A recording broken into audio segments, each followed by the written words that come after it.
Bueno, pues buenas noches a todos nuevamente.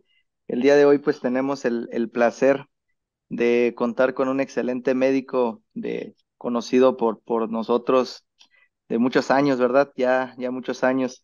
El doctor Sí, Joaquín Núñez Gómez, desde que yo lo conozco es un excelente médico. Él egresó del Instituto Nacional de Neurología, y Neurocirugía. Él es neuroradiólogo y pues la realidad es que muchísimas gracias, amigo, por aceptar nuestra invitación. Para nosotros es de suma importancia lo que nos vas a platicar, cómo hacer un diagnóstico radiológico, cómo acercarnos al diagnóstico de acuerdo a las secuencias que luego en ocasiones nosotros desconocemos de algunas secuencias específicas que tienen ustedes. Y pues la verdad, yo muchas de las veces sabes que me he apoyado en tu opinión para sí. varios tipos de lesiones en columna y pues pensamos en ti para que nos dieras esta plática y pues bueno amigos, sin más por el momento, pues es todo tuyo la ponencia y te reitero muchísimas gracias por aceptar nuestra invitación. No, al contrario, agradezco la invitación. Me da gusto poder participar en este tipo de eventos para que la gente o las personas que estén interesadas en este tema pues conozcan un poquito más y espero que esta información les pueda brindar. Como esta plática va dirigida a un público en general, la mayoría son médicos especialistas, me hice hincapié en poner un poquito de anatomía porque constantemente me indican que luego a los médicos se les dificulta un poco ver la anatomía en la resonancia, sobre todo en los cortes axiales, ¿no? Entonces sí voy a dar una pequeña, como unos minutos, una pequeña introducción de la anatomía para que distingan bien los planos porque a veces se le dificultan. Generalmente la resonancia magnética de columna, ya sea cervical, dorsal y torácica, y siempre debe llevar tres secuencias que son las básicas, que es el T1, que es el T1 anatómico, T2 para ver contraste de la lesión y el STIR para ver cambios prontos por la susceptibilidad de la secuencia del edema. Generalmente, por ejemplo, donde más ocupamos las secuencias T1 y T2 va a ser en columna lumbar, ¿no? Ahí sí nos proporciona el T1 gran aporte, mientras que en columna cervical el T2 da mejor resolución de los tejidos. Por ejemplo, aquí estamos viendo un corte al lado izquierdo, es una columna en plano sagital de una secuencia potencia T2 y aquí el plano axial.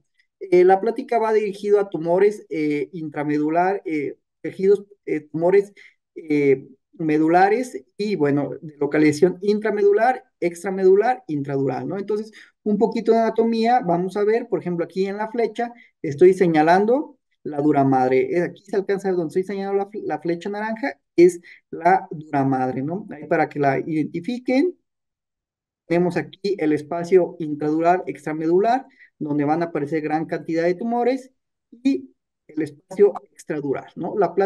Es importante que lo reconozcan porque en ciertas ocasiones los son neurocirujanos y cirujanos de columna pueden llegar a ver patología ahí, sobre todo hematomas que son consecuencias de una mala punción lumbar, ¿no? Y la porción central corresponde a la médula, ¿no? Aquí vemos, aquí en donde estoy señalando con la flecha, son los forámenes de emergencia de las raíces espinales. Ahora, algunas generalidades. En el eje espinal, las lesiones, vamos a revisar, van a estar de localización intramedular, intradural, extramedular y extradural, extramedular, ¿no?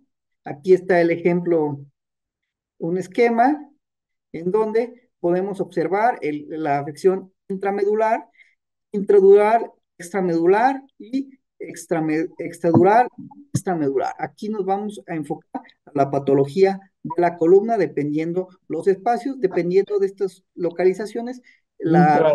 nos orienta hacia la posible etiología. Vamos a pasar a los tumores extramedulares e intradurales. Los tumores de la columna son raros, generalmente contabilizan el 5 al 10% de los tumores del sistema nervioso central, con un estimado del 70-80% de localización intradural extramedular. Entonces, afortunadamente son raros, ¿no? Los más frecuentes que vamos a encontrar son los meningiomas.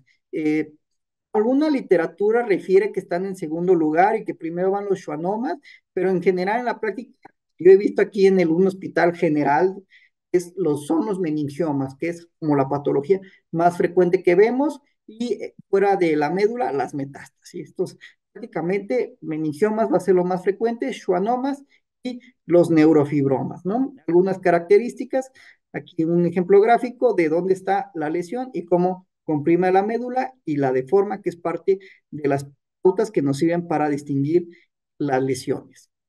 Aquí tenemos unas características que dan los tumores extramedulares. No van a ensanchar la médula espinal, sino al contrario, la van a comprimir y la van a deformar, mientras que los tumores intramedulares la van a expandir. Pueden tener una localización anterior, lateral y posterior respecto a la médula, mientras que los otros siempre están en la porción central, excéntrica de la columna, en el caso de los tumores intramedulares, ¿no? Vean el ejemplo aquí en la columna, la médula espinal, el tumor, cómo la comprime, la expande y, bueno, a veces mucha de la patología va a ser por los efectos compresivos del tumor hacia la médula. La lesión más frecuente puede ser el meningioma, van a ser originados de las células meningoendoteliales del aracnoides, generalmente van a ser mujeres. El tumor se ha estudiado que tiene predilección por el sexo femenino, por los receptores de andrógeno en los tumores, y bueno, la incidencia en los tumores espinales es 9 a 1 comparado con los hombres, ¿no? Y la edad van a ser mujeres adultas de la tercera edad, un pico entre los 75 y 79 años, ¿no? Raro verlo en mujeres jóvenes, pero bueno, se puede llegar a ver, ¿no? Ahora, la localización que se reporta en la literatura, los más frecuentes va a ser meningioma torácico en un 80%, columna cervical 15% y en columna lumbar solamente un 5%. Aquí vamos a poner de este color lo que se pagó y lo que no. Lo vamos a Ahora, y se las vamos a localización, 68%, esto va a también depender de la literatura, esto fue lo que encontré, pero va a cambiar dependiendo la práctica clínica. En mi caso, yo todos los he visto posteriores, pero bueno, lo que está reportado en la literatura, 68 van a ser laterales a la médula, 18% son posteriores y un 15% de localización anterior a la médula. Aquí estamos viendo un ejemplo, es una resonancia magnética, secuencia potencial T2. A nivel de T2 se ve una imagen ocupativa que está comprimiendo y pinza la médula ahí a ese nivel. Ahora, imagen, la resonancia, el método de elección de la patología tumoral de la columna es la resonancia magnética. Esto nos permite una muy buena interfaz y diferenciación de los tejidos. Por ejemplo, en este caso, donde estoy señalando, la imagen de la izquierda es una secuencia potencial T1 y la de la derecha es una T2. Observamos una imagen que está comprimiendo la médula de localización caudal. Este es en secuencia T1 y en T2. Los meningiomas, al igual que en el encéfalo, se van a ver intensos en T1 y T2. Aquí está, y aquí se ve muy bien en esta imagen, T2, cómo está la dura y cómo tiene la base de implantación amplia la lesión. Aquí en un corte axial, al nivel de la lesión, vemos, no sé si lo alcanzan a distinguir, vemos dos interfaces. Aquí, donde está la flecha y estoy señalando es el componente ocupativo, está comprimiendo a la médula hacia su porción posterior. Se está condicionando un conducto lumbar estrecho sin que haya al momento cambios por mielopatía compresiva. Generalmente es ideal pasar el medio de contraste, pero pues hay en ocasiones que, bueno, si el paciente es nefrópata no se puede realizar, pero si no hay contraindicación, realizar la secuencia contrastada e igual que en el encéfalo, podemos ver que los meningiomas tienen un realce intenso, homogéneo y la pauta que nos ayuda es la presencia de la cola dural, como en este caso de la literatura. Vemos aquí cómo está en parte superior e inferior realce de la cola dural. En el corte axial vemos cómo realza y comprime la médula. Algunos casos puede haber más lesiones que, bueno, son cambios de meningiomatosis y, bueno, ahí habrá que descartar una entidad genética, ¿no? Pero la gran mayoría de las ocasiones son únicos. También hay, perdón, consideraciones que en algunos casos pueden estar calcificados y ahí por imagen pues van a tener ciertas características y bueno, generalmente ahí en ese caso, si se sospecha calcificación, una tomografía nos ayuda bastante, ¿no? Pero bueno, la norma va a ser realizar la resonancia magnética. Pasamos a los schwannomas, que son los tumores que siguen en incidencia. Van a ser tumores benignos, van a ser en gente joven y en adultos de 40 a 60 años. A diferencia de los meningiomas, no va a importar el sexo. Algo importante que nos ayuda a ver su origen es que va a ser de las raíces dorsales de la columna cervical lumbar. Generalmente, pues la afección el paciente va a referir problemas sensitivos, la afección de las raíces nerviosas y bueno, puede haber asociación con neurofibromatosis tipo 2. En esta imagen vemos lo diferentes, es una clasificación de neurocirugía en donde observamos pues, los distintos tipos y configuración de los schwannomas que podemos encontrar. Generalmente van a ser unilaterales y dependiendo de su localización, una pauta es que pueden expandir el neuroforamen. Van a ensanchar el neuroforamen y típicamente son unilaterales, van a desplazar a la médula, como en este ejemplo vemos que se origina de la porción posterior, ha crecido y va desplazando la médula en sentido contralateral, ¿no? Van a ser, los pacientes clínicamente van a tener dolor severo debido a la compresión medular y el 70% van a ser intradurales, aunque un bajo porcentaje pueden ser extradurales. Aquí en un ejemplo vemos en las secuencias potenciadas T2 esta sagital, vemos a nivel de C2 y C3 una lesión ocupativa de bordes bien definidos. En el corte axial vemos cómo comprime y desplaza la médula hacia la izquierda sin condicionar, sin causar, extenderse a través del foramen a otro compartimento. No está localización intradural. En la fase, este es un T1, apenas se alcanza a ver porque es un comportamiento isointenso, pero en la fase contrastada suelen tener un realce intenso y en algunas ocasiones, si crecen muy rápido, puede haber zonas de necrosis. El siguiente tumor va a ser el neurofibroma. Este tumor, a diferencia del schwannoma, va a envolver las raíces nerviosas en vez de desplazarlas.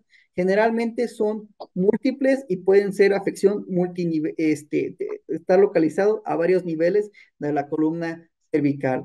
Generalmente son lesiones redondas, fusiformes y su intensa en T1 e hiperintensa en T2.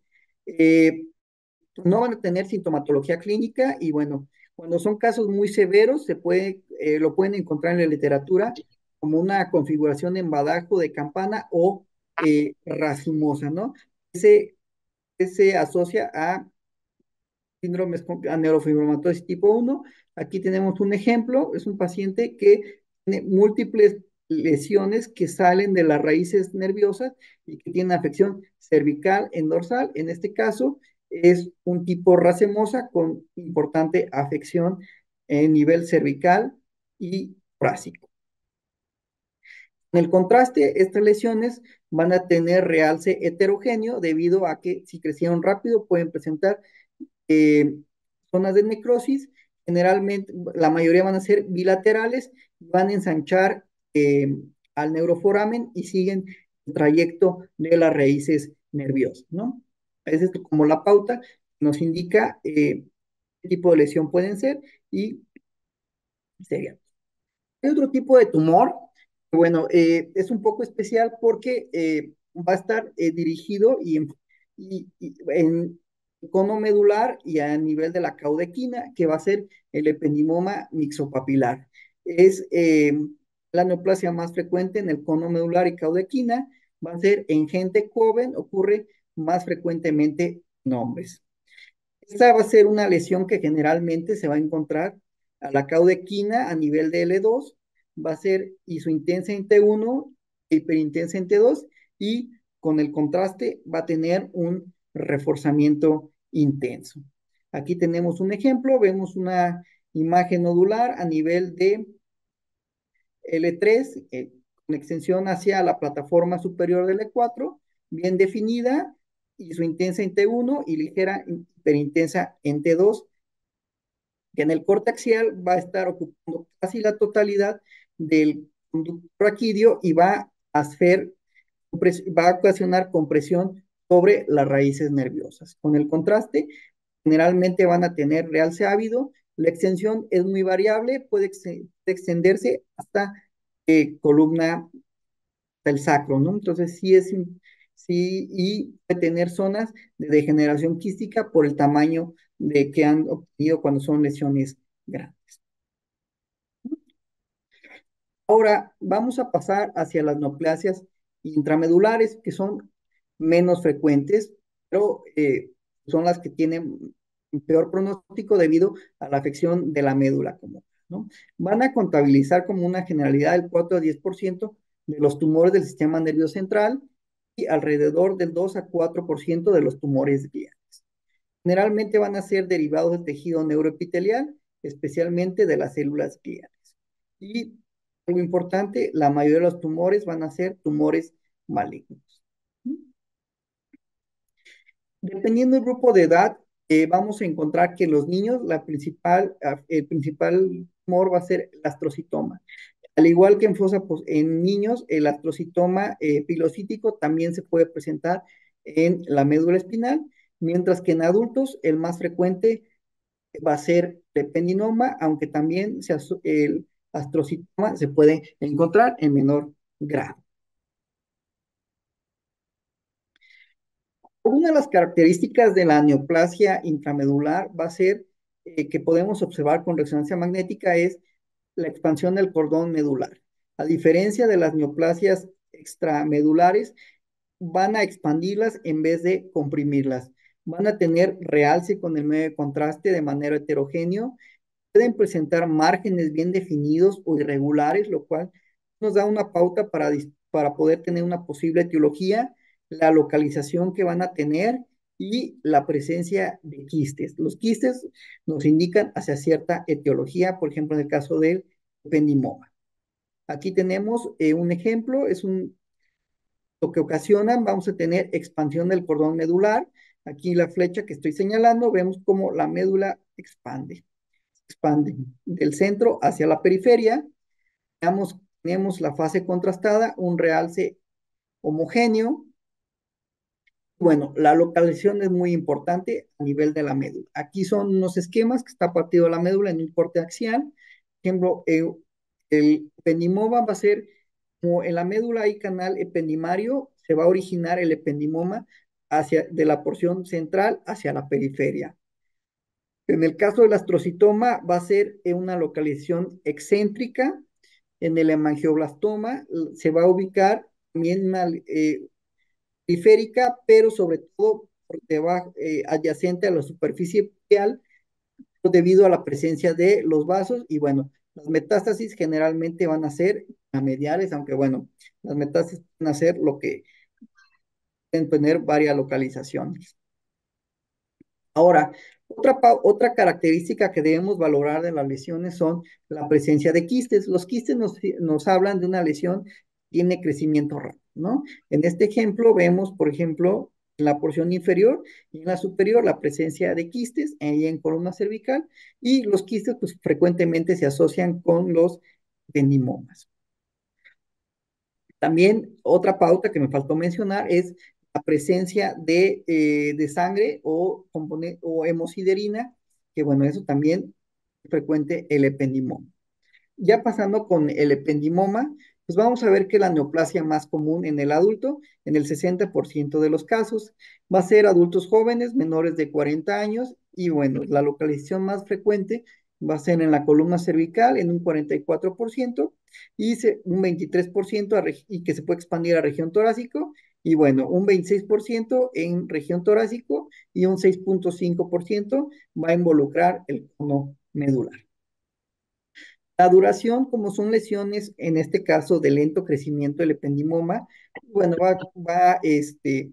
para la duración de los síntomas es de aproximadamente 3 años y va a haber dolor de espalda, déficit sensoriales, debilidad motora o en casos de localización inferior en columna lumbar, disfunción vesical o en colon.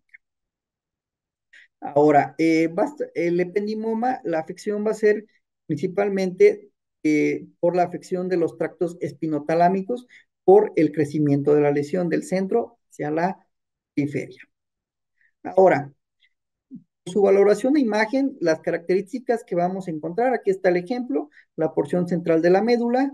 El ependimoma puede causar siringomielia por la expansión de la cavidad medular, la presencia de quistes polares, sean superiores o inferiores, las áreas de hemorragia por el crecimiento, un realce intenso y la característica principal va a ser una masa central de bordes bien definidos.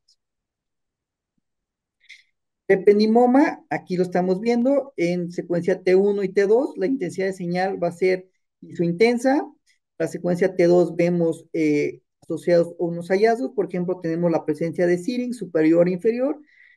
Estas zonas con disminución en la intensidad de señal corresponde a áreas de sangrado no residentes y en el corte axial vemos la lesión que expande la médula con bordes bien definidos. Aquí se alcanza a ver perfectamente cómo está la interfase entre la médula y la lesión.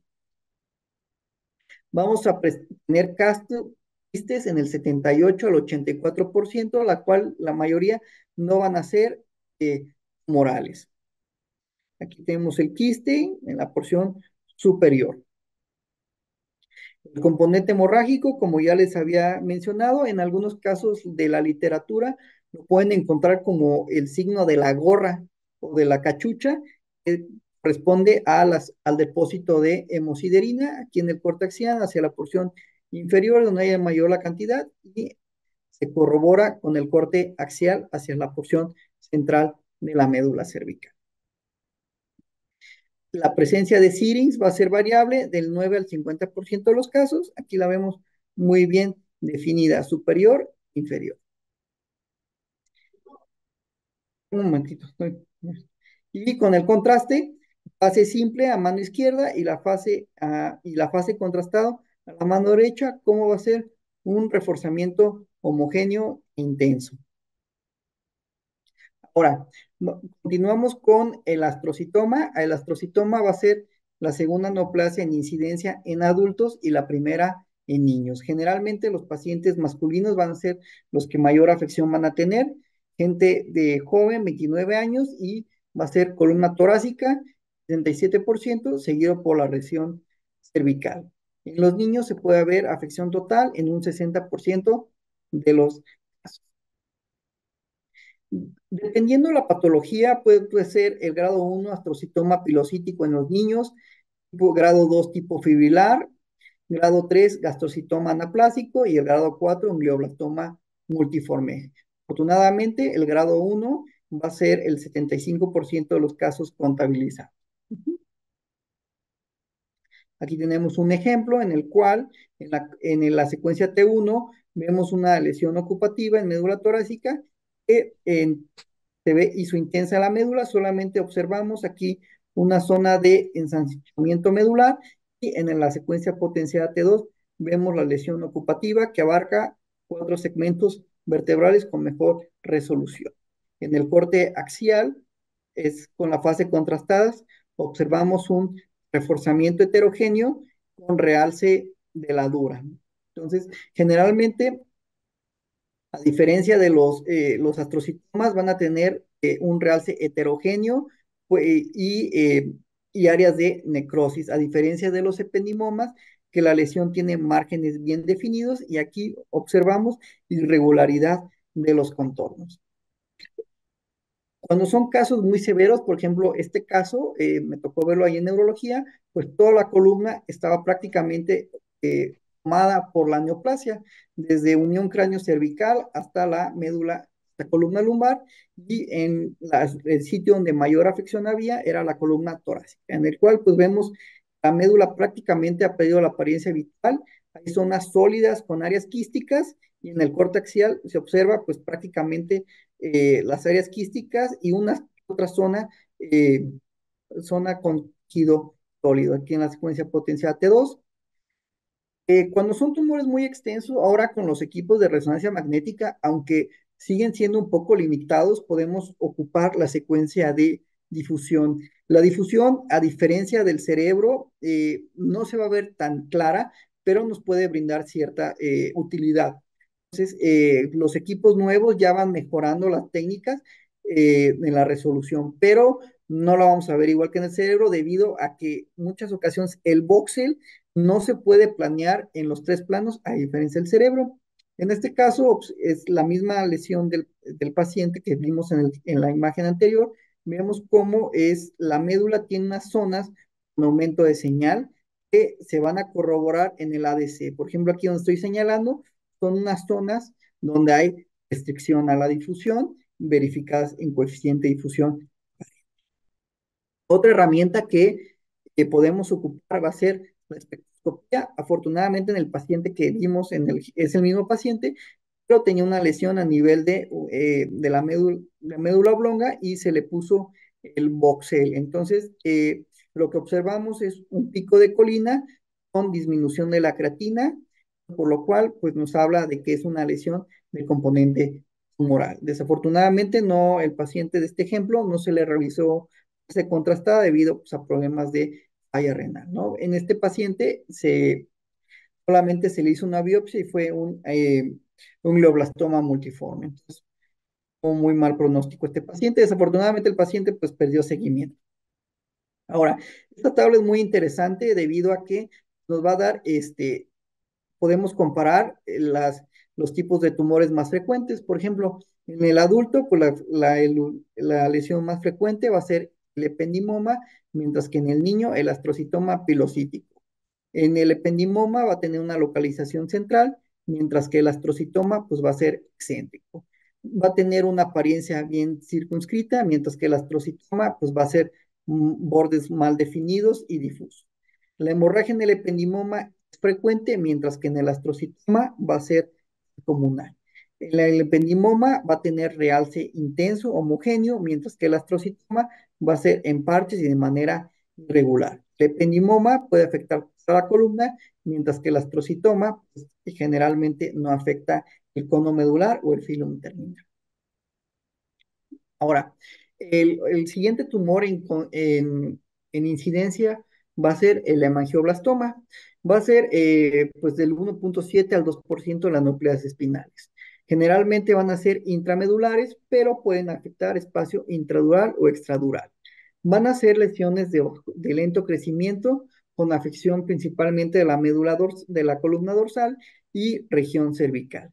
Van a ser lesiones solitarias generalmente y cuando son lesiones múltiples pueden estar en relación con el síndrome de von Hippel-Lindau y van a ser en pacientes jóvenes.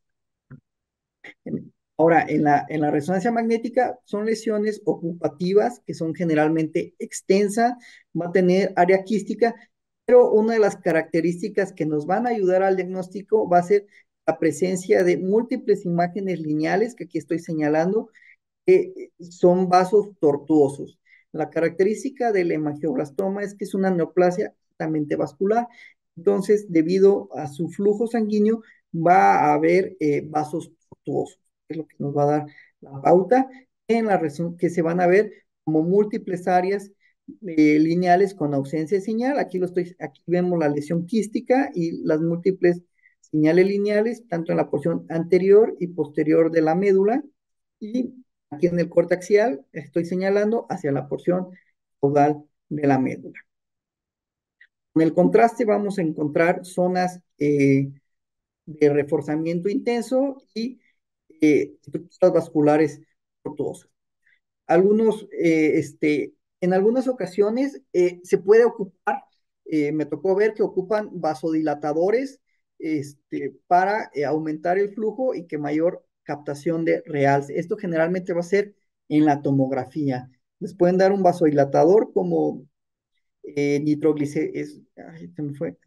sería nitroglicerina sublingual para que dilate y ver los vasos de dónde a dónde y en algunos casos poder embolizar al tumor, ¿no? Cuando son tumores muy grandes o hay riesgo de mucho sangrado, ¿no? Entonces son de algunas posibilidades que se puede dar al paciente con tomografía y vasodilatado. Ahora, otro tema frecuente van a ser las metástasis. Las metástasis van a ser generalmente raras, intramedulares, son más frecuentes a vértebras y bueno, las lesiones van a ser más frecuentemente a columna cervical, columna torácica y región lumbar, ¿no? Una pauta es que van a ser solitarias la mayor parte de las metástasis. Ahora, las metástasis que más con más frecuencia dan afección va a ser el carcinoma pulmonar, de ahí que den a región cervical y dorsal por contigüidad, cáncer de mama en un 11%, melanoma, cáncer renal 4% y en algunos y en menor proporción carcinoma colorectal y linfoma. Y en un 5% son de sitios desconocidos, pero cáncer de mama y carcinoma pulmonar los más frecuentes. Generalmente van a debutar con debilidad muscular, dolor en 70% de los casos, disfunción colónica o vesical, estesias. Generalmente van a dar síntomas tempranos y lamentablemente cuando ya se detecta el tiempo de sobrevivir al paciente va a ser muy corto. Ahora, generalmente pues son lesiones, hay el antecedente, por ejemplo aquí es un corte de tomografía, vemos una masa local de bordes irregulares localizada en el segmento lóbulo superior derecho y a nivel de la médula vemos una lesión heterogénea con áreas de necrosis en columna torácica. Aquí en otro ejemplo vemos una lesión única a nivel del filum terminal con realce en anillo, ¿no? Entonces, eso van a ser las metástasis. Ya para terminar, pues una entidad que es un poco rara va a ser el linfoma, ¿no? Generalmente el linfoma primario del sistema nervioso central va a estar en la mayor parte de los casos limitado al encéfalo y bueno, solamente en un 3% de los casos va a estar afectando a la médula, ¿no? La columna cervical va a ser la región más afectada, los linfomas van a ser tipo no Hodgkin y bueno, generalmente es en adultos jóvenes entre los 40 y 50. Por resonancia magnética, este es un ejemplo, vamos a ver una lesión ocupativa a nivel de la médula que puede infiltrar las raíces de la cauda equina. Y con el contraste, que igual que en el encéfalo, va a tener un realce, ¿no? Generalmente cuando hay una sospecha de linfoma, por imagen va a ser un poco difícil, a menos que haya en otro sitio que tenga la afección como el sistema nervioso central o mediante técnicas, lamentablemente aquí en la columna no se puede hacer perfusión, a diferencia del encéfalo que sí nos permite hacer la cuantificación de la, del flujo sanguíneo, pero cuando sospechamos de un linfoma, podemos ocupar una difusión debido a que los linfomas son altamente celulares y van a tener valores de restricción bajos, lo cual pues nos orientan a que es una lesión de alta celularidad y podemos inferir en que se trate de un probable linfoma del sistema nervioso a nivel de la médula. Eso serían los principales tumores. Hay más tumores, pero me quise enfocar primordialmente a los más frecuentes. De por sí son tumores raros, entonces pues sí me gustó, me enfoqué más que todo en los principales que podemos llegar a ver en la clínica diaria. No sé si tengan alguna pregunta, estoy a cualquier pregunta, estoy pues, a respondérselas. Muchas gracias, amigo. Sí, seguro va a haber preguntitas. A ver. Pues, ¿alguna pregunta para el doctor Joaquín? Doctor Guzmán, está el doctor Tito también. ¿Alguna pregunta para el doc? Sí, doctor Diga, Joaquín Núñez Gómez, pues antes que nada felicitarlo, una excelente presentación. La verdad es que el enfoque que le demos nosotros como cirujanos, a veces sí requerimos la presencia de un experto en neuroradiología para poder determinar específicamente el metastásico es otra línea, otra manera de revisar sí, paso a paso los estudios como la radiografía simple, la TAC, la resonancia, con o sin medio de contraste, pero los que están dentro del canal raquídeo, ahí es un reto, yo creo que tanto para ustedes como nosotros. Yo digo que el schwannoma, ya muchos estamos muy familiarizados viendo las imágenes, sobre todo en el corte axial, cómo entra el tumor al canal raquídeo. Pero hay otros tumores, ¿no? Como el ependimoma, como usted hablaba de los linfomas. Entonces, la pregunta es, desde el punto de vista de la neuroradiología, ¿cómo podría yo ponerle un nombre y un apellido, aunque hay una clasificación que te dice que son intrarraquídeos extradurales o intradurales extramedulares? Sí. ¿Cómo puedo, desde el punto de vista de la neuroradiología, poder determinar si puedo estar pensando ya en un tumor, como ponerle el nombre y el apellido y bueno, ya con otros estudios o ya dentro en quirófano, ver las características que tiene ese tumor y obviamente los que nos van a dar prácticamente el diagnóstico van a ser los de patología, ¿no? O los Y a veces, patólogos. ¿eh? Entonces, hay un porcentaje, como usted dice, ¿no?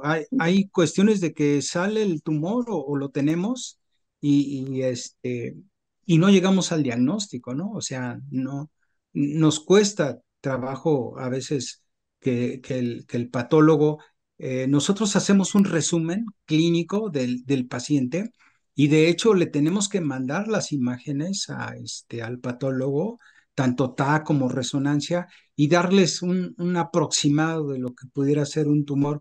Ustedes desde el punto de vista de neuroradiología, ¿cómo pueden, ahora sí como dicen, quitar esa maraña poco a poco y poder llegar a un diagnóstico más fino y que sí sea compatible con el neurocirujano o con el experto en cirugía en quitar ese tumor en cuanto al porcentaje del diagnóstico que ustedes tienen y el diagnóstico que ya después sale por parte de patología?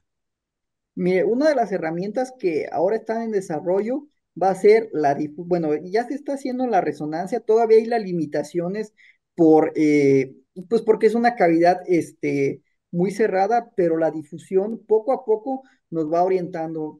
Si el tumor, igual que en encéfalo, tiene restricción, obviamente es un tumor más agresivo, ¿no? Entonces, esa es una de las principales apoyos de la resonancia magnética que nos está ayudando, ¿no? La difusión, ¿no? Cada vez más frecuentemente va mejorando la técnica y nos ayuda. Y la segunda ahora que también está es la tractografía, ¿no? La tractografía también, dependiendo ahora sí de la cantidad de tractos que esté afectando, pues obviamente el tumor va a ser más agresivo, ¿no? Y otra que nos puede ayudar a veces, pues es el realce, ¿no? Entre el realce sea más heterogénea, más agresiva es la lesión, ¿no? Por ejemplo, los ependimomas, pues es un realce homogéneo, igual que los meningiomas, pero aquellos tumores que tienen realce heterogéneo, pues es una lesión más agresiva, ¿no? Es como de lo que por resonancia nos puede orientar al diagnóstico, ¿no? Por ejemplo, el caso que mostraba, pues era un joven que pues ya estaba, pues un tumor muy extenso que pues, realmente ahí, pues ya casi todo era necrosis, ¿no? Entonces, entre mayor grado de necrosis, pues más agresivo va a ser, ¿no? Por imagen, ¿no? Es lo que podemos ayudar al cirujano a decirle, ¿sabes qué? Es un tumor más agresivo, ¿no? Eso es lo que, por imagen, ¿no? Difusión, áreas de necrosis y el realce, ¿no? Es lo que podemos hacer por imagen, ¿no?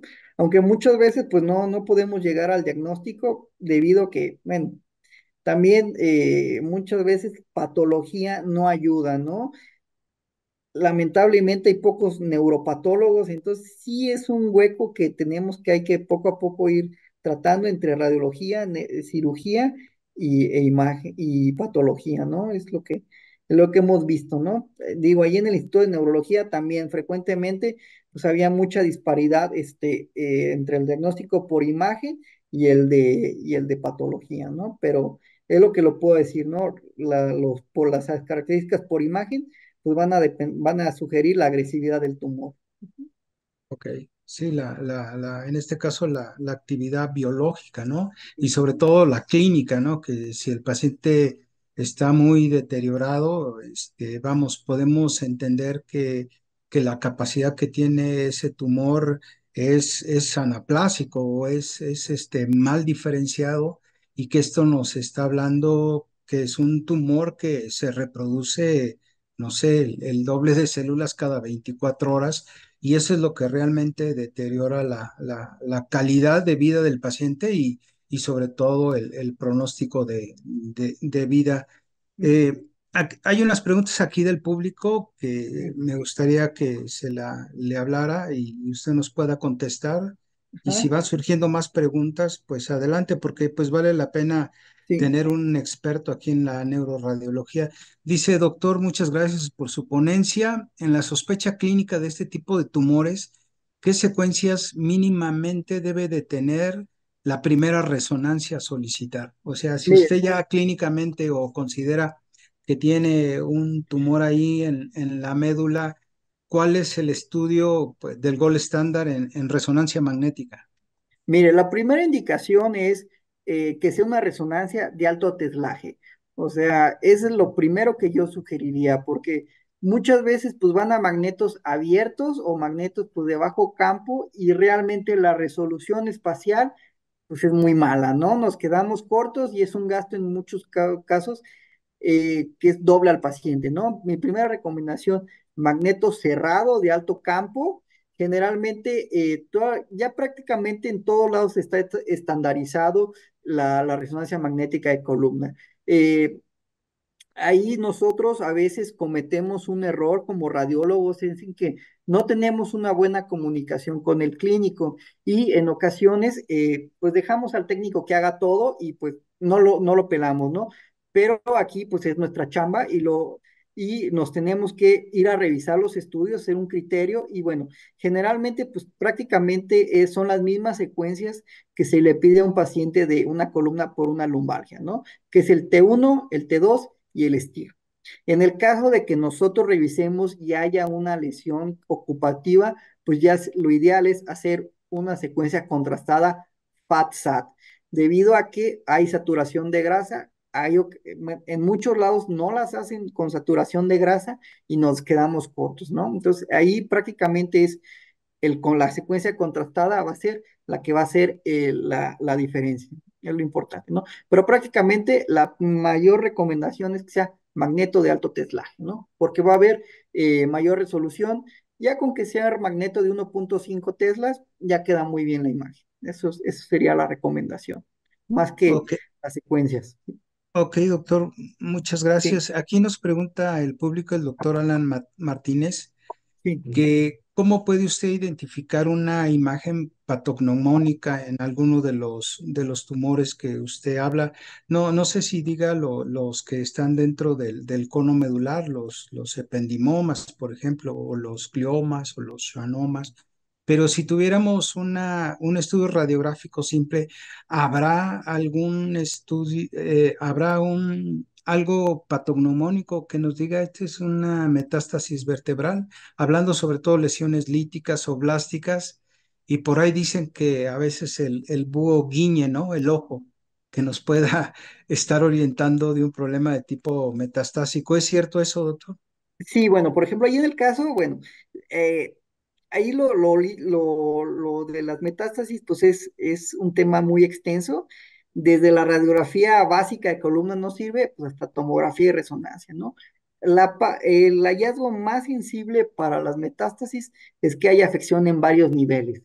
Eso es lo que más nos ayuda como radiólogos a ver que sea un metástasis.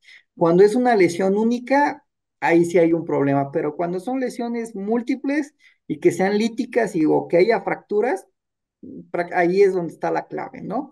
Por ejemplo, en otros tumores, por ejemplo, en el caso de los ependimomas, la presencia de quistes y las áreas de sangrado es como lo más característico de los ependimomas. En el caso de los meningiomas, pues es la localización que está pues pegada a la dura madre y la presencia de la cola dural, ¿no? Ahí es lo que son las pautas que nos llegan al diagnóstico, ¿no? Y obviamente, pues como son lesiones, pues en cambio del meningioma, por la interfaz entre la médula y la lesión, ¿no? Igual que la localización supratentorial nos dan esas pautas, ¿no? Eso sería lo que yo podría decir en el caso de las metástasis, ¿no? Ahí sí es que sean múltiples, ¿no? En el caso de una sola, sí nos cuesta trabajo, ¿eh? A todos, tanto como al clínico, como al radiólogo y demás, también personas que participan en el cuidado del paciente. ¿Mm? Muy bien, doctor.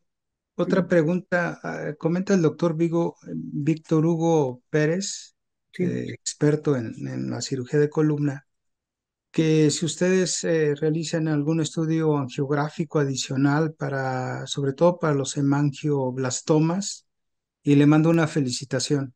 Sí, mire, bueno, este estudio a mí me tocó verlo en el Instituto Nacional de Neurología, ¿no? Que en algunas ocasiones para disminuir el sangrado los embolizaban o les hacían primero la angiografía y con vasodilatador y los embolizaban, ¿no? Pero pues bueno, ya es un centro de tercer nivel, que es donde yo sé que lo hacen, ¿no? ¿Mm? ¿Alguna otra pregunta del público? Estoy viendo del ultrasonido. Aquí estoy viendo la de Sí, el doctor Alan Martínez, ¿cuál sería el rol del ultrasonido en el abordaje diagnóstico radiológico de los tumores intradurales?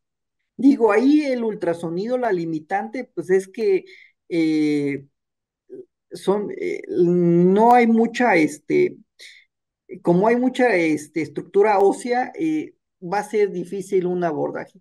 Por ejemplo, en los niños el ultrasonido sí tiene muy buena resolución, pero ya en los adultos es muy, muy, muy difícil. Ahora que estuve revisando, generalmente la utilidad va a ser en tumores vasculares, por ejemplo, en la mangioblastoma, pues sobre todo para cuando lo retiren ver el flujo de los vasos, ¿no? Pero en columna, lamentablemente, pues sí es limitado la función por pues que está todo confinado, ¿no? Entonces sí, y en los niños sí tiene papel, o sea, sí hay muy buena correlación entre la resonancia y el ultrasonido con los tumores, ¿no? Los tumores en niños, ¿no? Pero bueno, en adultos sí es difícil, al igual que el cráneo. Ahí sí nos quedamos cortos con el ultrasonido. ¿Alguna otra pregunta para el doctor? Sí, amigo. Oye, Dime. en la cuestión de la espectroscopía, Ah, ¿realmente sí hay una utilidad acá en médula? ¿Sí hay una utilidad sí, para ver las características bioquímicas del tumor y qué tanto nos acerca? pues mira, más que todo nos sirve para ver si es una reacción inflamatoria o tumoral, ¿no? Es lo que más que todo nos orienta, igual que en encéfalo, ¿no? No nos va a decir el diagnóstico, pero nos orienta. Ok. Y ahí sí, pues va a depender del software del equipo, ¿no? Digo, ahí por lo limitante, ahí es técnicamente un poco difícil conseguir la espectroscopía, ¿no? Obviamente, pues va evolucionando y pues, espero que pronto ya sea más accesible, ¿no? Sí, totalmente. Y en cuestión de la tractografía, en cuestión para hacer la planeación quirúrgica, por ejemplo, para un tumor, por ejemplo, como los que citabas, por ejemplo, una metástasis, o un tumor más excéntrico, eh, ¿qué tanto nos podría servir para poder respetar lo más posible el tracto espinotalámico o la vía piramidal o Bueno, ahí corticoespinal? no. Ahí es, igual que en el encéfalo, es sobre todo ver si está afectado o no, ¿no? Más que todo ahí es para ver si está infiltrado o no. Ya la técnica quirúrgica, pues ya es la habilidad, ¿no? Pero obviamente, pues nos sirve para pronóstico del paciente, ¿no? Si está afectado el tracto, pues voy a tener este limitante, ¿no? O a lo mejor es pues que se deje ahí un remanente o algo, pues para preservar función, ¿no? Más que todo es para planeación, ¿no? Por ejemplo, tenemos ahí una lesión, ¿no? Tenemos una lesión, una metástasis, un ependimoma, un astro, sospecha. Nosotros te mandamos pedir por ejemplo, ya hiciste la resonancia, te mandamos pedir la secuencia de bueno, la tractografía, ¿la puedes realizar o tiene que hacerse nuevamente? Mira, generalmente es una secuencia adicional que se tiene que adquirir, pero más que todo es el postprocesamiento, ¿no? La unidad radiológica debe contar con el software de procesamiento, ¿no? Y es ahí donde en muchas ocasiones no se cuentan con la licencia, porque pues, al final eleva los costos de los equipos y por eso es que no se realizan, ¿no? De Esa forma es la rutinaria. principal limitante, ¿no? Sí, sí, perfecto, amigo. Sí, porque ya Sí, ves, por ejemplo, ya cuando nosotros planeamos la cirugía, obviamente el paciente, pues clínicamente, si está afectada, va a tener déficit. Pero cuando se corrobora, al igual que como con la electromiografía, que hay una lesión y que en caso que, por ejemplo, si tú tienes para realizarla, pues tienes todo lo necesario y tú nos dices, ¿sabes qué? Si tiene una lesión catastrófica ahí de la vía espinotalámica, pues es como para nosotros, digamos, planteándolo, es como ya un tanto más seguro de que ya entró con una lesión clínica y radiológica, ¿no? Y bueno, sí. electromiográfica, etcétera. Ujú. Sí, pero te digo, lo limitante es que se adquiera de un inicio el software, ¿no? Porque son software caros y muchas veces, pues, hay una mala planeación. Y, no, no es muy caro, no, no, no. Eso es el principal limitante, ¿no?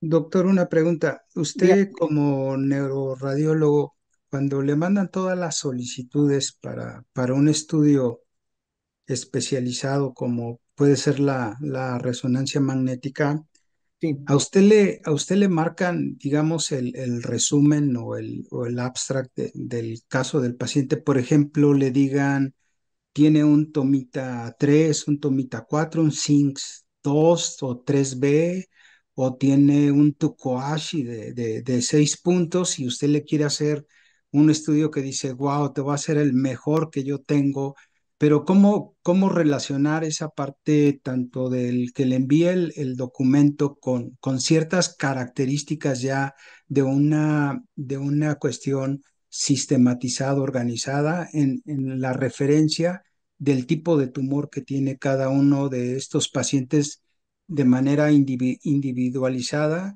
y usted con esas características que le dicen tiene un tomita, un SINGS o tiene una de otras clasificaciones, pero sobre todo el Tukoashi para determinar el pronóstico de vida de estos pacientes, o simplemente nunca le dan este tipo de resumen y usted hace el estudio y les dice, ahí les va de regreso el caso y pues ya, yo le encontré un tumor intrarraquídeo, un metastásico. ¿Cómo trabajan ustedes ahí donde está usted? Bueno, la mayoría de las ocasiones pues no ponen notación, no ponen notas clínicas, nada más ponen lumbalgia en estudio o dolor, dolor de la columna en estudio, ¿no? Ahí más que todo pues nos toca ir a revisar los estudios cuando se estén realizando y a mí me gusta revisarlos para evitar que el paciente vaya dos veces, ¿no? Porque en ocasiones, por ejemplo, en hospitales públicos hay sobrecarga de trabajo en los equipos, entonces me gusta revisarlos y ahí les digo, ¿sabes qué? Expándete y vamos a hacerle contraste, ¿no? Entonces, en el medio privado igual, o sea, vemos el estudio, si no está la lesión un nivel arriba, bájate, hazle un expandido o hazle una panorámica de columna y donde esté la lesión, ahí nos enfocamos, ¿no? Y si se puede, pues si el tratante autoriza, y pues pasarle contraste, ¿no? Eso es como yo trabajo, ¿no? Y digo, hay gabinetes, por ejemplo, que son cadenas muy grandes donde no, no, vuélvelo a citar, pero es tiempo máquina y es obviamente molestia de volver a que el paciente venga, ¿no? Y más si es de un pueblito o algo que esté lejos, pues es doble gasto, ¿no? Entonces, lo ideal es hacer nuestra chamba como radiólogos y ver los estudios, ¿no? Vemos que hay una lesión, hacerle todas las secuencias y pasarle el contraste, ¿no? Para evitar que venga dos veces el paciente, ¿no? Eso es como a mí me gusta trabajar. Sí, o sea, eso es a la pregunta que voy, que si usted, en qué porcentaje de los pacientes que le refieren que lo ideal hubiera sido el estudio, digamos, resonancia magnética con gadolinio u otro estudio más especializado en donde usted tenga que repetir nuevamente un estudio más específico para poder llegar a a un diagnóstico. Me imagino que sí tiene varios casos, ¿no? Sí, sobre todo los que vienen, bueno, yo como trabajo en hospital, los que vienen de fuera, ¿no? Por ejemplo, los mandan por lumbalgia y la lesión está arriba, ¿no? Entonces dices, oye, pues no la vieron, entonces hay que repetir el estudio, ¿no? Pero más que todo es por un mal criterio de las imágenes porque delegamos mucho la responsabilidad en el técnico, ¿no? Entonces el técnico, es que no le vi nada y pues libera los estudios y bueno, eso, ahí sí es nuestra parte hacer nuestro trabajo y ir a revisar los estudios, ¿no? No dejarle todo al técnico, porque pues él no es el encargado, ¿no? Más que todos nosotros. E igual tener una buena comunicación con el técnico, porque hay ocasiones que estamos ocupados o estamos en otro lado y el mismo técnico, ¿sabe qué, doctor? Le vi una lesión, le, le hice un expandido, le hice, por ejemplo, en lumbar no tenía nada y me pasé a la torácica y ahí le vi, ¿no?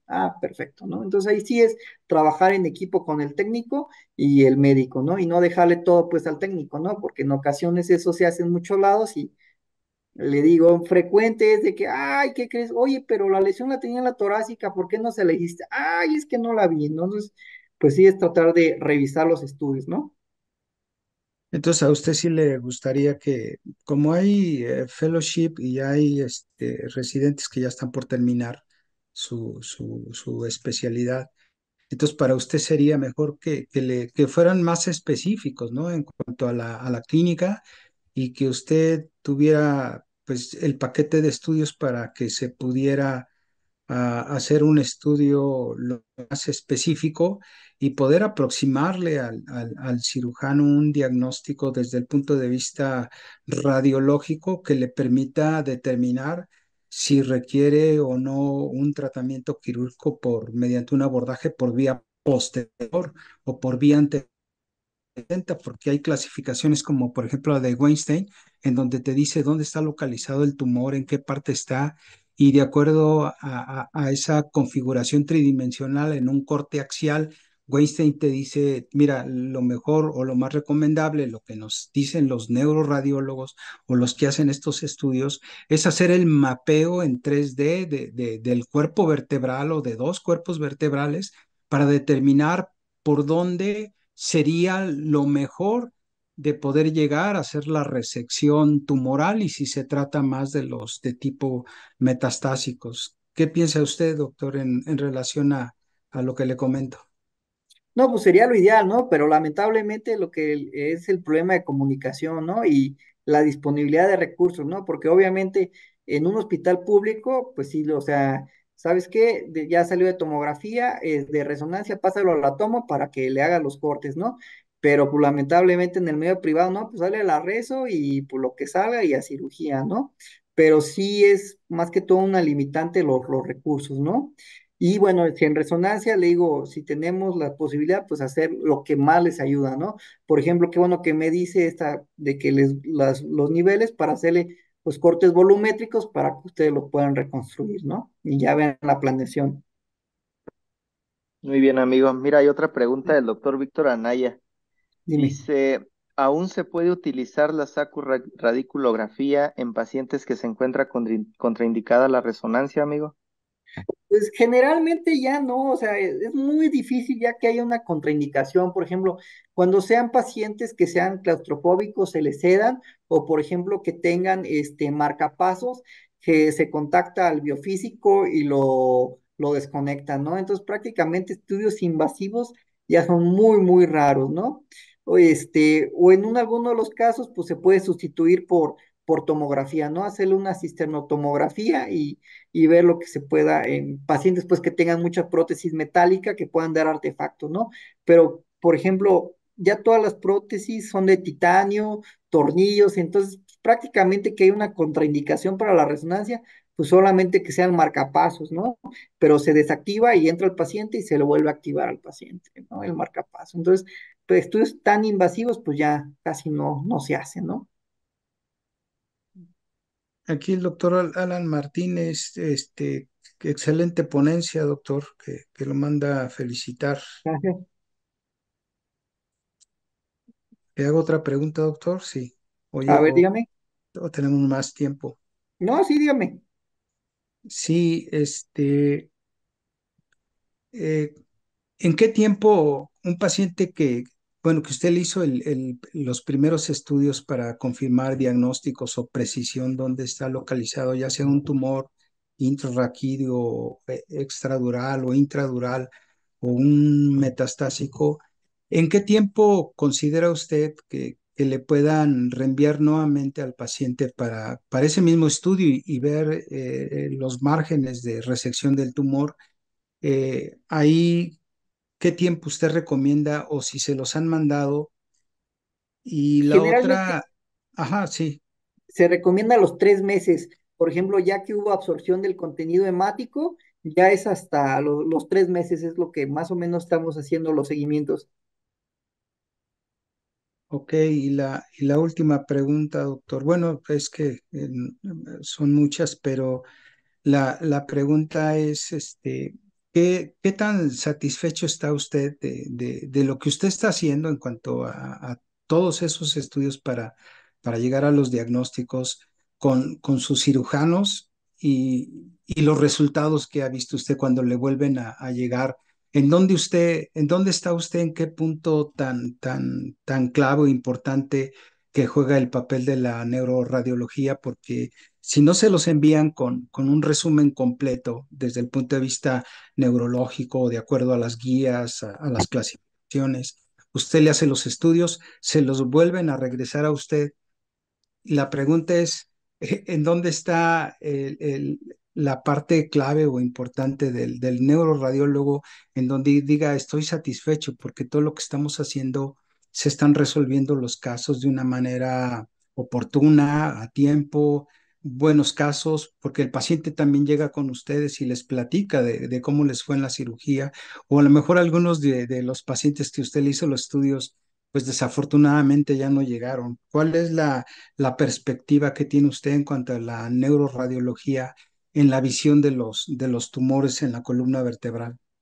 Pues mire, Gracias. la verdad es que no tengo mucha experiencia debido a que son raros y no me tocó ver muchos, ¿no? Desafortunadamente vi uno que era muy extenso y pues lamentablemente se perdió el paciente, ¿no? Pero por ejemplo, en el caso del encéfalo sí es frecuente ver y sobre todo pues la parte importante es la comunicación, ¿no? Avisarle, por ejemplo, que llegan por una cosa y decirle, ¿sabes qué? Tienes tu paciente, sobre todo en la institución pública, luego comunicame, bueno, más que todo ahí en el medio público tengo comunicación con los neurólogos. Entonces, ¿sabes qué? Avisarle directamente, oye, tu paciente tiene esto, no lo manden a consulta externa, ¿no? Ah, bueno, órale, muchas gracias que se interne, ¿no? Es más que todo y la comunicación, ¿no? Ahí entre Doctor, los tratantes. doctor Sosa. No tengo más preguntas, Doc. No sé si alguien más tenga alguna pregunta de sus fellow o de los doctores que están conectados.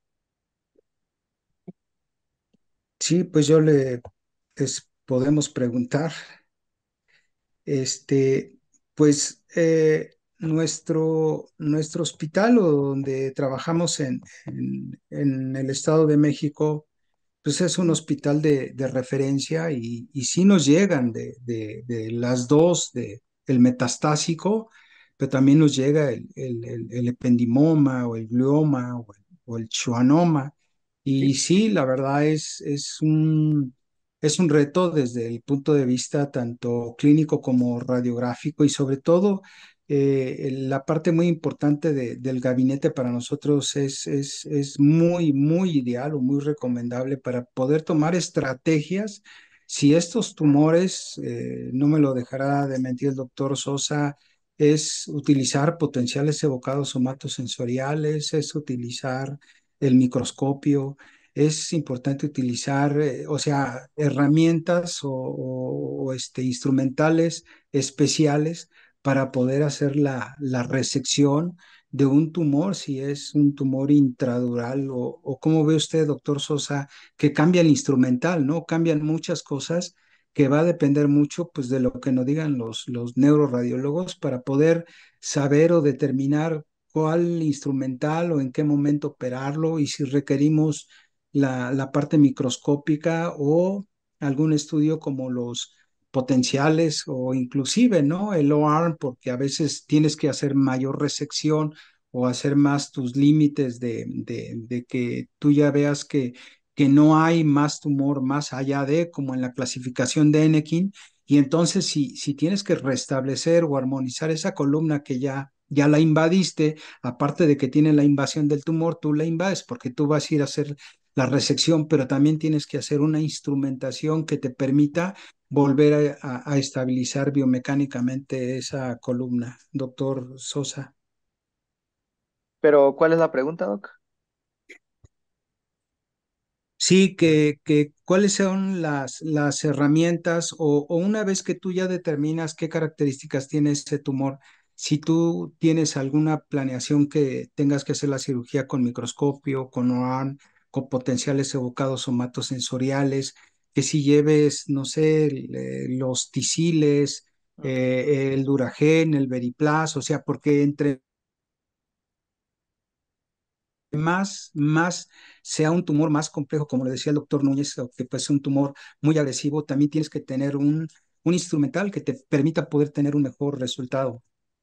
Sí, sí, sí, claro, todo va a depender, ¿no? Por ejemplo, ARM, pues no, no, acá en Morelia no hay ningún ARM, dependerá de ahora sí que del lugar de donde estés, pero realmente cuando se planea un tumor que uno de los que a uno le gusta operar, ¿no? Un meningioma, que el paciente, como lo explicaba el doctor Joaquín, lo quitas y tiene una mejoría muy buena el paciente, o sea, hay una resección máxima, o sea, es un tumor que es relativamente más sencillo de abordar, ¿no? Y que te da como que el tumor que le gusta operar al columnólogo, ¿no? En este caso que estamos hablando de columna. El problema es cuando nos enfrentamos, como bien lo decía mi amigo el doctor Joaquín, a tumores difusos, ¿no? Un astro, por ejemplo, ahí en la médula, o incluso sependimomas, que no los alcanzas como todos los que han operado tumores saben, no los alcanzas a detectar totalmente, hasta con el microscopio, hay veces que no es tan fácil delimitar el tumor a la médula. Se te complica un tanto, digo, entre más operas, pues más el ojo te va dando. Y pues en cuestiones de los tumores intramedulares, pues el rotonear, ¿no? El rotoneo es importantísimo para no meter calor en los tumores. Son consejos que nos han dado algunos cirujanos muy, muy buenos en tumores.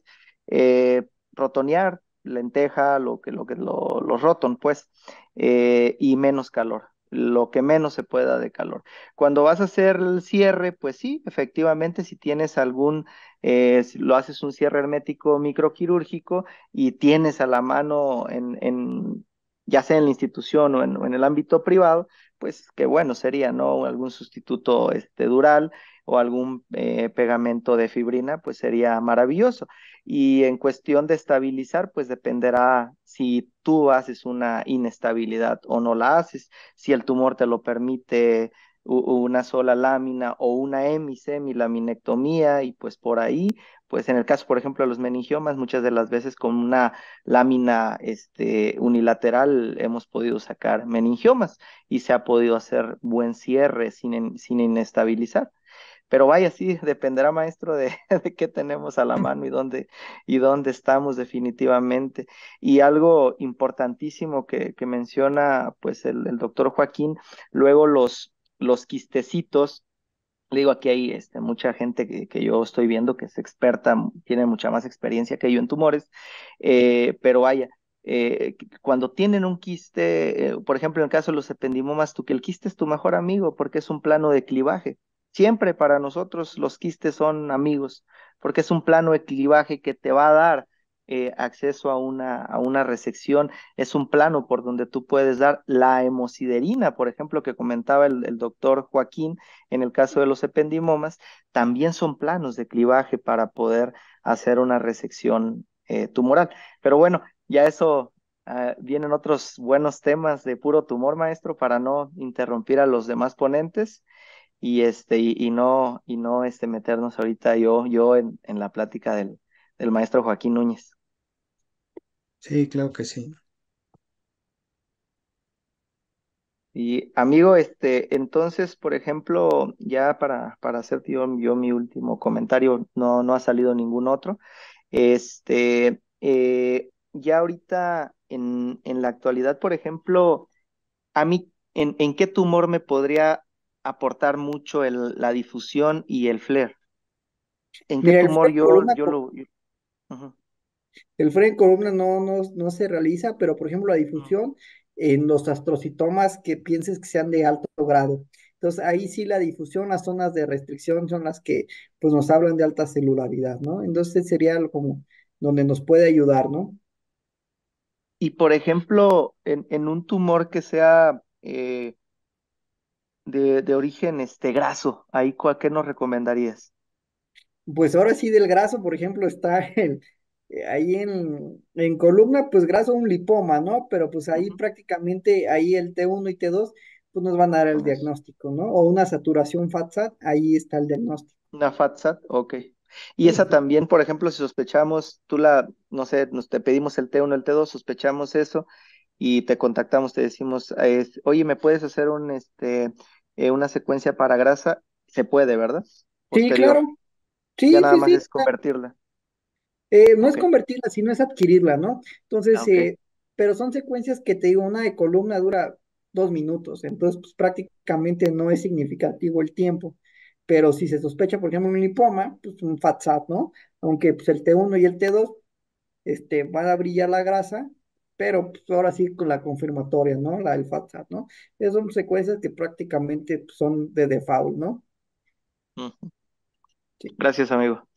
bueno. Lipoma o liposarcoma, ¿no? Porque también no es tan común, pero sí te da la metástasis al canal y pues tiene ese realce importante del tumor y es un maligno. Y Muy sí. bien, muy bien. Bueno. Pues muchísimas gracias y qué bueno que les gustó y pues que tengan una muy buena noche. Oh, muchísimas gracias a ti. Muchas gracias por la excelente ponencia que diste. Te agradezco muchísimo. Pues a nombre de Spine Webinar de mi maestro Enrique Guzmán Carranza, pues te deseamos buena noche, amigo, y muchísimas gracias por la enseñanza No, del al día de hoy. contrario, gracias por la invitación. Muchas gracias, doctor Joaquín Hasta luego, Núñez. buenas noches. Un abrazo. Gracias.